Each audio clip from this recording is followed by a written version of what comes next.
दृष्टिकोनातून आणि आपल्या पक्षाच्या अस्तित्वाच्या दृष्टिकोनातून महत्त्वपूर्ण असलेल्या 2024च्या विधानसभा निवडणुकीमध्ये ज्यांच्या कणखर नेतृत्वातून प्रचंड मेहनतीतून आणि कमालीच्या आत्मविश्वासातून राज्यात अभूतपूर्व यश राष्ट्रवादी काँग्रेस पक्षाने संपादित केलं ते आपल्या सर्वांचे लाडके नेते राष्ट्रीय अध्यक्ष राज्याचे विक्रमवीर उपमुख्यमंत्री सिद्धू आदरणीय अजितदादा पवार दादांच्या खांद्याला खांदा लावत या निवडणुकीमध्ये संबंध महाराष्ट्रामध्ये आणि वेगवेगळ्या स्तरावरती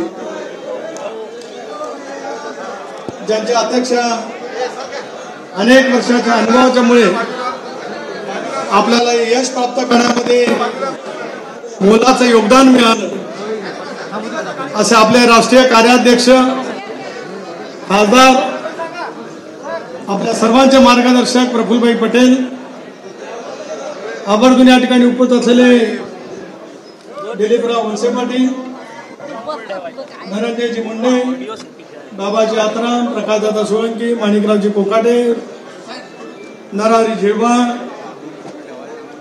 सुलभाताई खोडके रुपालीताई चाकणकर संजय बनसोडे बाबासाहेब पाटील इंद्रनील नाईक राजीव कारेमोरे आमचे शिंदखेडामध्ये त्यांनी अतिशय उत्तम पद्धतीने यश प्राप्त केलं जायंट किलर कायदेजी व्यासपीठावर उपस्थित असलेले विधिमंडळातील माझे सर्व सन्माननीय सहकारी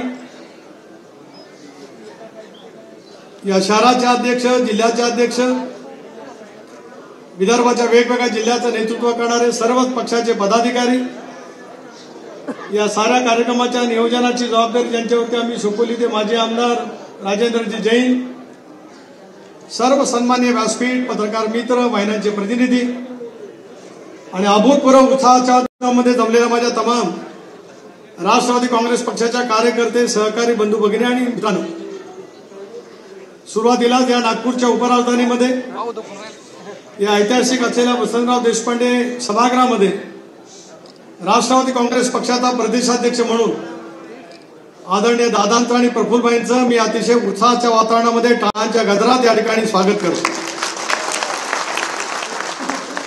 ही निवडणूक आपल्या सर्वांच्या दृष्टिकोनातून राजकीय अस्तित्वाची होती। लोकसभेच्या निवडणुकीच्या नंतर आपल्या नेतृत्वाच्या बद्दलचे प्रश्नचिन्ह निर्माण करण्याचा प्रयत्न त्या ठिकाणी झाला। राज्यामध्ये सुद्धा अस्तित्व माजवण्याच्या दृष्टिकोनातून प्रयत्न त्यावेळेला झाले गेले। पक्षाच्या भवितव्याच्या बद्दलची सुद्धा चर्चा वेगवेगळ्या पद्धतीची त्या ठिकाणी केली गेली। पण तुम्हाला अभिमान या गोष्टीचा आहे की दादा आपण ज्या पद्धतीने खणखरपणा दाखवला आपला आत्मविश्वास दाखवला आपल्या सभेत असलेल्या प्रफुल्लभाईंनी सुद्धा तेवढाच त्या ठिकाणी दाखवला। त्याच्यामुळे ज्या ठिकाणी आपल्याला 10-15 जागांच्या पलीकडे जागा मिळणार नाहीत अशी भाकीतं केली जात होती त्या ठिकाणी 41 जागांच्या वरती घड्याळाच्या चिन्हावरती अभूतपूर्व यश संपादित करत आपण पुन्हा एकदा राज्याच्या सत्तेवरती त्या ठिकाणी येण्यामध्ये निश्चितपणाने यश मिळवू। प्रत्येकाच्या राजकीय जीवनामध्ये असे काही कसोटीचे क्षण येत असतात ज्या वेळेला त्या नेतृत्वाच्या कार्यक्षमतेच्या बद्दल वेगवेगळ्या भावना निर्माण करण्याचा प्रयत्न केला जात असतो। खरं आहे की गेल्या 25 वर्षाच्या गौरवशाली पक्षाच्या वाटचालीमध्ये आपण सर्वांनी गुण प्रचंड पद्धतीची मेहनत त्या कालावधीमध्ये घेतली। राज्याच्या सत्तेच्या मध्ये सुरुवातीपासून त्या ठिकाणी राहिलो पण एका गोष्टीचा उल्लेख मी सुद्धा 99 सालापासून या प्रत्येक गोष्टीचा साक्षीदार असल्यामुळे या ठिकाणी जाणीवपूर्वक आदर रेखित करतोय। त्या 25 वर्षाच्या वाटचालीमध्ये पक्षाच्या या संबंध जडणघडणीमध्ये अजितदादा तुमचा नेहमी सिंहाचा वाटा राहिला त्याचा सुद्धा आवर्जून उल्लेख या ठिकाणी मी करू इच्छितो। जसं आज उद्या पुढच्या 5 वर्षाची भवितव्याची वाटचाल आम्ही कशी करणार आहोत याचं जसं आता आपण नियोजन या ठिकाणी करणार आहोत तसं गेल्या 25 वर्षाचं सिंहावलोकन करण्याचा सुद्धा आजचा दिवस या ठिकाणी आहे। आणि या सिंहावलोकनामध्ये प्रत्येकाने आपापल्या पद्धतीने जबाबदारीने त्या ठिकाणी काम करण्याचा प्रामाणिकपणाचा प्रयत्न केला आणि म्हणून चांद्यापासून बांद्यापर्यंत असलेल्या महाराष्ट्रामध्ये एक वेगळं स्थान राज्याच्या राजकारणामध्ये आणि देशाच्या राजकारणामध्ये सुद्धा मिळालं. सध्या पवारसाहेबांचं नेतृत्व गेले 6 दशक महाराष्ट्राच्या राजकारणामध्ये काम करत आहे. त्या नेतृत्वाच्या माध्यमातून सुद्धा आपण यशस्वीपणाने वाटचाल केली. पण ज्यावेळेला उद्याच्या भवितव्याच्या कालावधीमध्ये नेमकं काय करायचं, महाराष्ट्राच्या विधानसभेमध्ये निवडून आलेल्या सगळ्याच आमदारांच्या मनामध्ये तीच भावना होती की उद्याचं जर का या महाराष्ट्राचं हित आपल्याला सांभाळायचं असेल, शिवशाहू फुले आंबेडकरांची सामाजिक समता सोबत घेत भविष्यातली राजकीय वाटचाल आपल्याला करायची असेल तर एनडीएमध्ये आपण सहभागी झाला पाहिजे, अशा पैकी मानसिकता प्रत्येकाच्या मनामध्ये त्या ठिकाणी होती. तसे अनेक वेळेला प्रयत्न सुद्धा त्या ठिकाणी झाले. या प्रत्येक प्रयत्नाचा उल्लेख या ठिकाणी या निमित्ताने मी करू इच्छित नाही. पण शेवटच्या सत्रामध्ये ज्या वेळेला या संदर्भामध्ये भूमिका घेण्याची वेळ आली त्यावेळेला मात्र प्रत्येकाने या भूमिकेच्या बाबतीमध्ये दादांच्या सोबत राहण्याची अतिशय योग्य पद्धतीची भूमिका घेतली. भुजबळ साहेब असतील, मुश्रीफ साहेब असतील, धनंजय तुम्ही असाल, प्रफुल्लभाई तर आपण होतातच या सारा काही गोष्टीचं नियोजन करण्यामध्ये. माझ्यासारखा कार्यकर्ता सुद्धा त्या कालावधीमध्ये होता. अनेक भक्कमपणे आपण त्या कालावधीमध्ये पाऊल उचललं. त्यावेळेला सुद्धा प्रश्नचिन्ह निर्माण झाल्या विचारधाराच्या बाबतीमध्ये. ज्या विचारधारेवरती गेले 40 वर्ष आपण सगळेजण राजकीय जीवनामध्ये काम करत आलो, जी राजकीय जडणघडण आपली झाली त्या विचारधारेबद्दल काय असा पाहिजे प्रश्न सुद्धा त्या ठिकाणी उपस्थित करण्यात आला होता. पण आज भारतीय जनता पक्षाच्या शीर्षस्थ नेतृत्वाचे सुद्धा मला आभार मानले पाहिजे की जी भूमिका आम्ही सातत्याने घेत आलो, धर्मनिरपेक्ष विचाराची, शिवशाहू फुले आंबेडकरांच्या सामाजिक समतेची, त्या विचारधारेपासून आम्ही तसुभर सुद्धा बाजूला जाणार नाही. पण महाराष्ट्राच्या व्यापक हितासाठी आम्ही एनडीएमध्ये सहभागी होतो आहोत. ही जी काय आम्ही भूमिका घेतली त्याला सुद्धा भारतीय जनता पक्षाच्या नेतृत्वाने त्या ठिकाणी मान्यता दिली. आणि गेल्या 1.5 वर्षात महाराष्ट्राच्या कानाकोपऱ्यामध्ये दादा तुमचं प्रशासन कौशल्य महाराष्ट्राने 99 सालापासून अनुभवलं, पण त्याच्या अगोदर सुद्धा अनुभवलं. सुधाकरराव नाईक साहेबांच्या मंत्रिमंडळामध्ये ज्याला तुम्ही राज्यमंत्री म्हणून काम करत होता, कृषी, जलसंधारण आणि वेगवेगळे फलोत्पादन अशी वेगवेगळे विभाग त्या कालावधीमध्ये तुमच्याकडे होते. राज्य सहकार बँकेचे अध्यक्ष म्हणून त्या ठिकाणी काम करत आलात.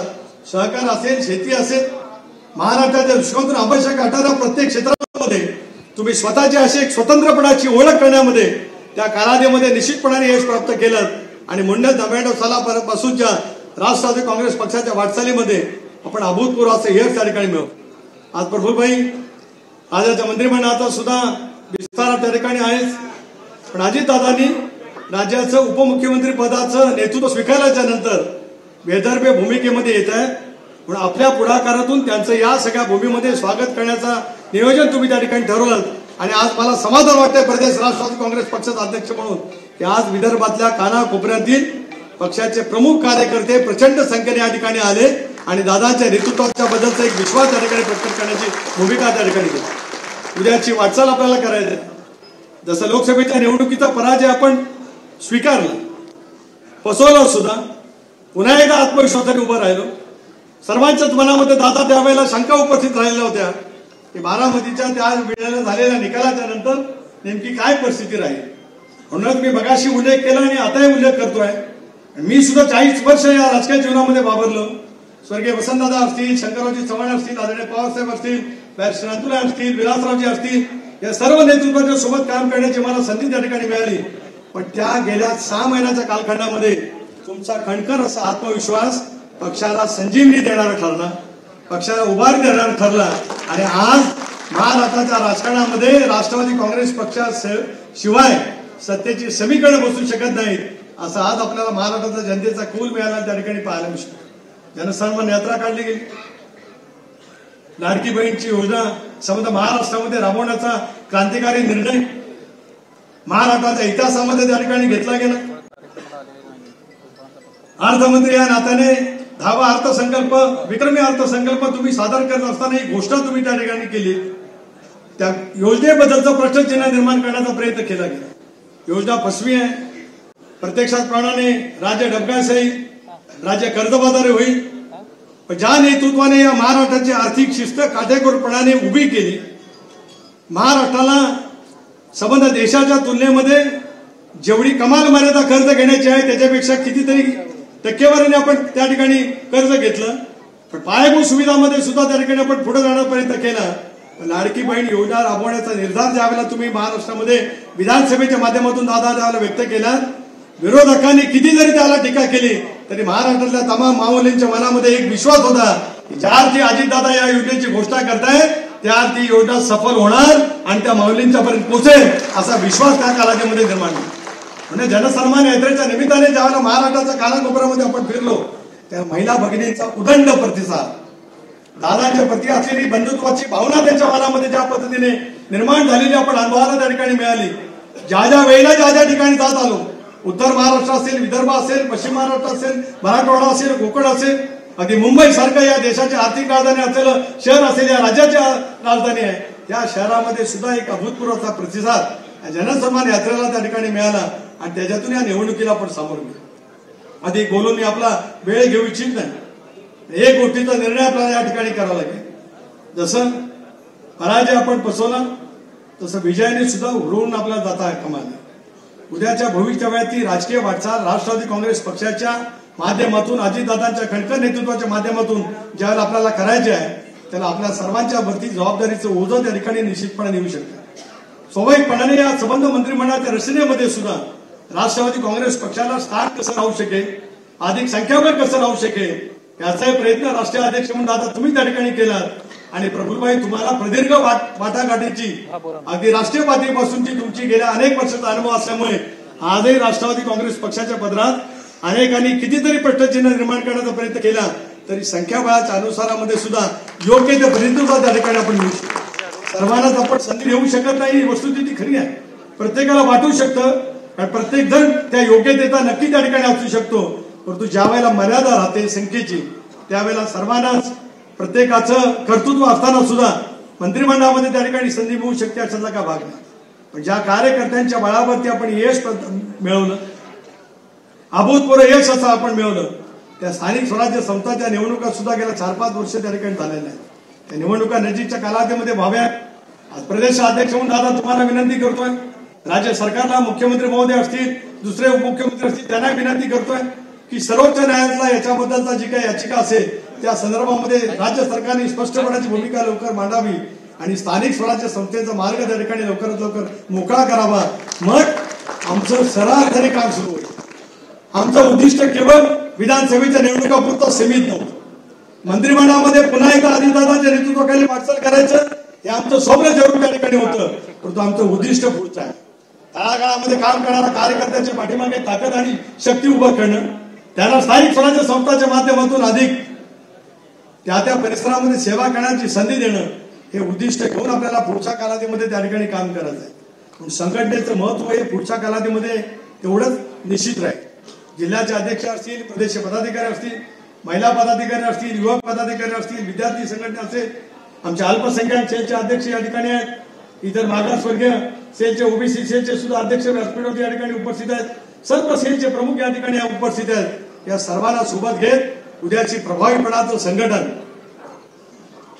भूतवाही संघटन मजबूत करण्याच्या कामाला आपल्याला पुढच्या कालावधीमध्ये गती त्या ठिकाणी द्यायची आहे. पुन्हा एकदा महाराष्ट्राच्या तमाम मायमाऊलींचे मी मनापासून आभार मानतो. शेतकऱ्यांना सुद्धा धन्यवाद देतो की 14,000 कोटी रुपयाची त्यांच्या थकीत शेती पंपाचं वीज बिल जे काही माफ केलं गेलं त्यामुळे शेतकरी वर्ग सुद्धा त्या ठिकाणी आला.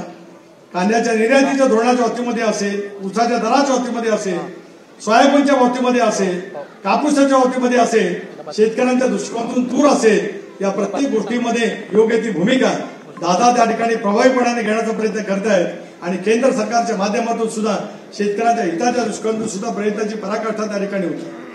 आता बेरोजगारांचा सुद्धा प्रश्न आहे. लोकसभेच्या वेळेला खोटा नॅरेटिव्ह त्या ठिकाणी सेट झाला, संविधानाच्या बाबतीमध्ये प्रश्नचिन्ह निर्माण केलं गेलं. काल आपण पाहिलं असेल की देशाच्या संसदेमध्ये संविधानाला 75 वर्ष पूर्ण झाली, त्यामुळे संबंध लोकसभेचं कामकाज संविधानाच्या बाबतीमध्ये चर्चा करण्यास त्या ठिकाणी काल आणि परवा होतं. माननीय पंतप्रधान महोदयांनी सुद्धा त्याला अतिशय कणखरपणाने उत्तर दिलं आणि संविधान दादा तर नेहमीच बोलत आले, प्रफुल्लभाई बोलत आले, भुजबळ साहेब बोलत आले, मी अनेक वेळा बोलत आलो. चंद्र सूर्य तारे असेपर्यंत या देशातील डॉक्टर बाबासाहेब आंबेडकरांनी दिलेलं संविधान आजरामर राहणारच आहे. त्याच्यात कोणाच्याही मनामध्ये शंका नाही. त्या चाकोरीतूनच पुढची वाटचाल सामूहिक नेतृत्वाच्या माध्यमातून करण्याची भूमिका आम्ही सर्वजण त्या ठिकाणी घेणार आहोत. अशा वेळेला आपल्याला अधिक खंबीरपणाने त्या ठिकाणी काम करायचं. अनेक वेळा विदर्भामध्ये राष्ट्रवादी काँग्रेस पक्षाला फारसं यश मिळत नाही अशी होतं, पण यावेळेला प्रफुल्लभाई तुम्ही चंग बांधला. आपण जागा लढलो. गोंदिया बंधारा मधल्या 2, गडचिरोली मधली 1, यवतमाळ मधली 1, अमरावतीच्या 2 आणि बुलढाण्याच्या सिंदखेड राजाची, म्हणजे आपण जागा लढलो 7, त्यापैकी 6 जागांच्या वरती यश मिळालं. आजवर 99 सालापासून झालेल्या लोकसभा विधानसभेच्या निवडणुकीमध्ये जेवढं यश असेल मिळालं ते यावेळेला यश. प्रफुल्लभाई, तुम्ही अतिशय योग्य पद्धतीने नियोजन केलं. दादांची साथ पाठीमागे पूर्णपणाची त्या ठिकाणी मिळाली आणि विदर्भाने सुद्धा दाखवून दिलं की विदर्भाची भूमी सुद्धा अजितदादांच्या नेतृत्वाच्या पाठीमागे ठामपणाने उभा राहणार आहे. एक अशाच एक सुखावं चित्र आज विदर्भाच्या भूमीतून सुद्धा आम्हाला त्या ठिकाणी पाहायला मिळालं. अशा वेळेला ही पुढची वाटचाल विदर्भ असेल, मराठवाडा असेल, उत्तर महाराष्ट्र असेल, पश्चिम महाराष्ट्र आहे, कोकण आहे, मुंबई आहे, या सगळ्या परिसरामध्ये करण्याची बांधिलकी घेऊन आपल्याला योग्य पद्धतीची वाटचाल त्या ठिकाणी निश्चितपणाने करायची आहे.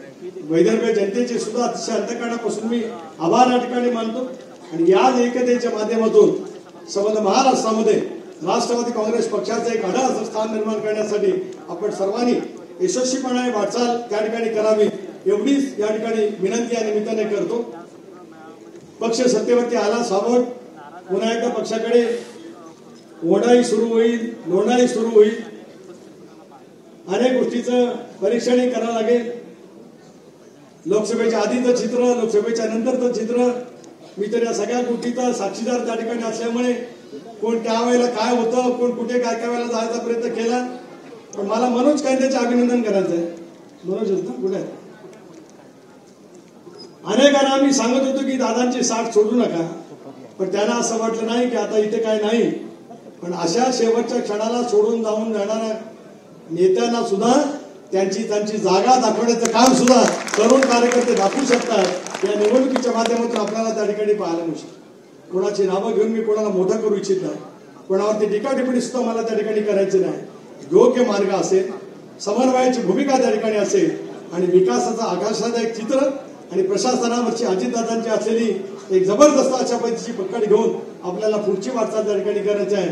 त्यामध्ये आपल्या सर्वांचं व्यापक सहकार्य त्या ठिकाणी असावं एवढी अपेक्षा व्यक्त करतो. विदर्भाचं सर्वात चांगलं कार्यालय त्याचा शुभारंभ आज राष्ट्रीय अध्यक्षांच्या शुभ हस्ते त्या ठिकाणी झाला. मला प्रफुल्लभाई तुमचे सर्वांचे आभार मानायचे आहेत की असं कार्यालय यापूर्वी कधी 25 वर्षामध्ये आम्ही पाहिलं नव्हतं. पण आता कार्यालय चांगलं झालंय. त्या कार्यालयातून पक्षाचं संघटन अधिक मजबूत करण्याच्या प्रक्रियेमध्ये सुद्धा जे काय प्रदेशाध्यक्ष म्हणून मला करायची असेल, जी भूमिका जबाबदारी द्यायची असेल ती करण्याची भूमिका सुद्धा आमच्याकडनं निश्चितपणे त्या ठिकाणी राहील. पक्षाचे सर्वच फ्रंटल ऑर्गनायझेशन सहित महिला, युवक, विद्यार्थी आणि सगळे सेल त्या पुढच्या कालावधीमध्ये अधिक गतिमान पद्धतीने आपण त्या ठिकाणी काम करूया. ज्यांना आज मंत्रिमंडळामध्ये शपथ घेण्याची संधी मिळालेली असेल त्या सर्वांनाच मी मनापासून हार्दिक शुभेच्छा देतो. ज्यांना नसेल मिळाली त्यांच्या मार्फत सुद्धा त्यांच्या मतदारसंघामध्ये नव्हे तर त्या जिल्ह्यामध्ये सुद्धा पक्षाचं संघटन अधिक योग्य पद्धतीने बांधण्याच्या दृष्टीतून आणि स्थानिक स्वराज्य संस्थांच्या मध्ये अभूतपूर्व असं संपादन करण्यासाठी आपण सर्वांनी म्हणून सज्ज त्या ठिकाणी व्हावं अशा भावना या ठिकाणी व्यक्त करतो. पुन्हा एकदा आपल्या सर्वांचे मनापासून आभार मानत असताना दादा आपलं मनस्वी शब्दामध्ये अभिनंदन करतो आणि मला विश्वास आहे की आपल्या नेतृत्वाखाली राष्ट्रवादी काँग्रेस पक्ष महाराष्ट्रामध्ये अत्यंत योग्य पद्धतीने विस्तारला जाईल. स्थानिक स्वराज्य संस्थांच्या निवडणुकीमध्ये आम्ही अभूतपूर्व असं यश मिळवू आणि राजकारणातलं राष्ट्रवादी काँग्रेस पक्षाचं स्थान राष्ट्रीय स्तरावरती नेण्यासाठी निश्चितपणे आम्ही यशस्वी होऊ अशा भावना आणि अशा अपेक्षा या ठिकाणी व्यक्त करतो. हे सरतं वर्ष पण आता डिसेंबर महिना आहे. 24 हे वर्ष संमिश्र आपल्याला गेलं. लोकसभेमध्ये निराशेजनक गेलं, विधानसभेमध्ये अधिक आशादायी त्या ठिकाणी गेलं. पण पुढची 5 वर्ष अशाच कलेने वाढणाऱ्या चंद्राप्रमाणे राष्ट्रवादी काँग्रेस पक्षाचा पूर्णाकृती चंद्रकोर आपण निश्चितपणे दादाच्या नेतृत्वाखाली प्रफुल्लभाईंच्या सहकार्यातून आणि व्यासपीठावरती बसलेल्या माझ्या सर्व सहकार्यांच्या माध्यमातून अतिशय योग्य पद्धतीने निर्माण करू असं या ठिकाणी बोलतो. आपल्या सर्वांचे आभार मानतो थांबतो. जय हिंद, जय महाराष्ट्र, जय राष्ट्र. बहुत बहुत धन्यवाद माननीय सुनील तटकरे साहब. इसके बाद